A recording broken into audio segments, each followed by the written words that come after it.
Ils vivent ici toute l'année, au milieu des habitations, dans le petit enclos qu'il aurait réservé au parc de l'Aéronnière. Depuis plus de 20 ans, les daims font partie du paysage, mais depuis quelques jours, les internautes s'inquiètent de leur état de santé.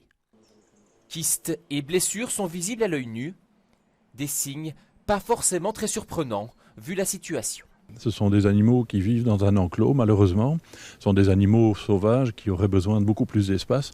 Donc parfois, ils ont des blessures, mais ils sont suivis sur le point de l'alimentation. Chaque semaine, ils ont des alimentations complémentaires, etc. Donc on ne peut pas dire qu'ils soient en mauvais état. Ce sont des animaux captifs et ils présentent tous les signes d'un animal captif. La présence de ces daims en captivité est historique. Aujourd'hui, les parcs à gibier en ville ne sont plus aussi populaires qu'autrefois. L'un des gros problèmes pour ces daims, ce sont les aliments que certains riverains leur donnent, notamment du pain ou des sucreries. À terme, la présence d'animaux sauvages en captivité devrait disparaître. La présence des daims est incongrue. Elle devrait, évoluer progressivement, peut-être vers un autre type de cheptel, un autre type d'animaux qui correspondent plus aux philosophies actuelles, c'est-à-dire d'aller vers des animaux qui correspondent par exemple à l'alimentation en ville, à l'agriculture urbaine, des moutons, des chèvres.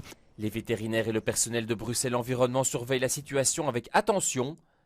La population est invitée à ne pas nourrir les animaux.